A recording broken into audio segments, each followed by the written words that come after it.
So welcome to this video. In this video, we are going to discuss about simple and best self-improvement books. So let's start. So the first book we are going to discuss about is Edward de Bono's Six Thinking Hats. So Edward de Bono is one of the most expert in creativity and innovation. So he has written a lot of books, and his books are like you have from very complex books to the most simple book. So this is one of a simple book for decision making and creativity. So this book is about six thinking hats. Okay, the book is called as Six Thinking Hats. So you can see here there are like six different colors on a person's head. What does this mean? So usually when we take a decision on the basis of some information or some emotion, right? So assume that you want to invest in a particular share. You make a quick decision based upon an information. Okay, the company's quarterly reports are good, so let's invest in this company. So that is a kind of a decision which you make based upon information, right? But apart from that, there are many other ways you have to consider, right? So in terms of you should consider in an optimistic way. So yellow represents optimist. In an optimistic way, whether this investment would be like great, and you should in a black hat, you have to think in terms of in a critical manner or in a pessimistic way whether this can be a bad investment or not. So look at how many dimensions in various ways he's thinking. Okay, he is not only thinking about just the information received. So information represents a white hat. So he doesn't only believe on information, you also should think optimistically, pessimistically, then informational wise. Then you have to consider about the kind of your emotions. What is your emotions telling? Whether they say that it's a go and invest, yes, it's a really good investment like that, or should you believe that kind of emotion or not? And the green is about thinking very creatively. Okay, so can there be any other company which is like greater than this? So any other new company can come into this industry like that. So you think also creativity.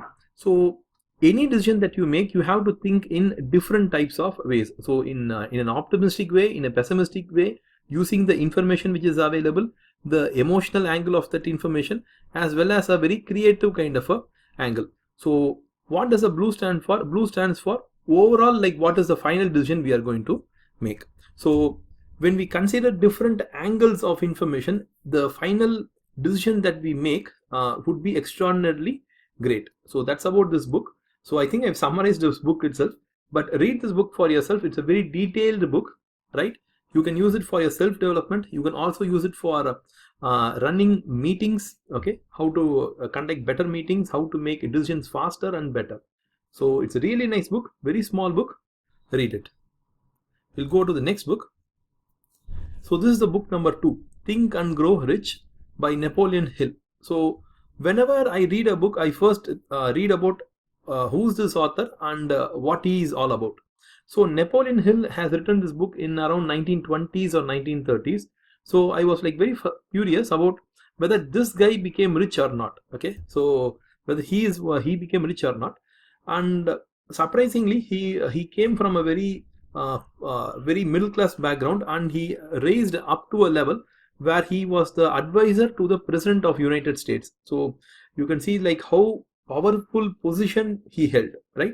So he gives a lot of tricks, tips to develop yourself. Okay, see, by buying this book, we can't promise that we will whether you will become rich or not. That we can't promise, but definitely you will improve from what you have been before reading this book. So there will be a definite kind of a cutoff between before this book and after this book. Okay, provided you apply the techniques which are given in this book. Okay, this is a little bit advanced book, so read a few chapters which you are like very comfortable.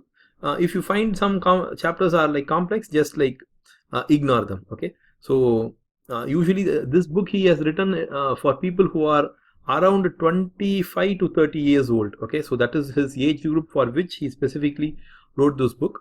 So if you are not in that age group, certain chapters might not be very suitable for you. Okay, so just skip few chapters.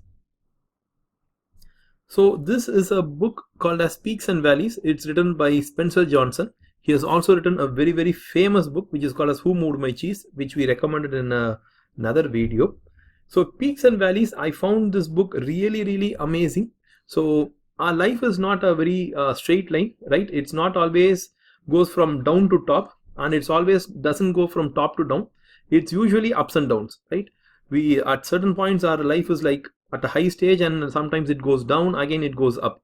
So Peaks and Valleys, he says, how we should behave and how we should learn during the peaks and also in the valleys, right? How we should behave and use that situation in the peak time, and use the same situation during the down times of our life. So I use this in my real life, okay, in my practical life I've used this and I found it really well. For example, for a very long time I was in a valley. Valley means like a downward time. So my career was not going anywhere. I was stuck in a kind of a bad job. So it was like that, but it was a valley for me. But when I read this book, I got an idea. See, it can be a very bad, frustrating time for us, but that frustrating time is actually a time where we should use it constructively to get out of that valley, right? So what I did was I enrolled in a few courses and I cleared some exams, and that helped me over a period of next few years to reach a peak, right?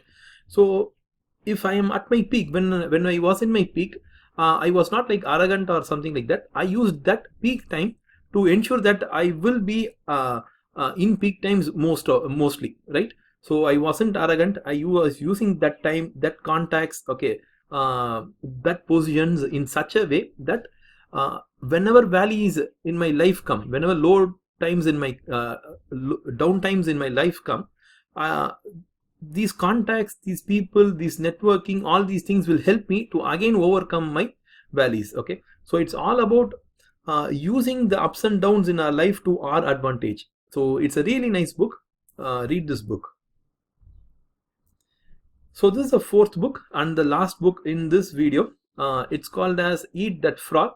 It's not such a big book and all. It's a very small book, simple book, which says how to stop procrastinating. So people usually they keep on pushing their deadlines. They will don't do their work properly, or they will feel that let me do this later, let me do this later. So that's called as procrastinating. And to overcome this procrastinating, Brian Tracy has written this book. If you read Brian Tracy's book, you will find that he is something like a military kind of a colonel or something. He will be such disciplined and such dedicated kind of a person. So to meet his standard is like very difficult. But what he says in this Eat That Frog is, if you have a very a work which is like important, but you can delay it, okay, it's an important work, then in a particular day do that important work first, right? Do that important work first, so that the most important work has been done. That means you have time for all other small activities later. So once you have done that important work of the day, it frees you, it gives you a high motivation, and it also pushes you to do the small works very quickly. So it sounds very easy, but it's very difficult to implement it, because every big work that we have, actually it's like a mountain for us. So we usually procrastinate, but he says don't worry about how big it is, just try to break it. Okay, it will lead you to a huge amount of confidence. So Brian Tracy books are really great. Okay, they are small, condensed, and extremely good. Okay, the only problem is they are like some military books. So you guys can reach me at my website. You can also connect with me on LinkedIn. I am very active on LinkedIn, and you can also reach me at Twitter. So if you guys really like the video, put a like for us and share it with your friends who might find it useful. So if you guys have any queries or questions, post it in the comment section. We'll be like happy to answer them. If you guys have any other ideas for further videos, you can put it in the comment section. We'll be like creating a new video on that topic also. So thank you guys. We'll meet in the next video.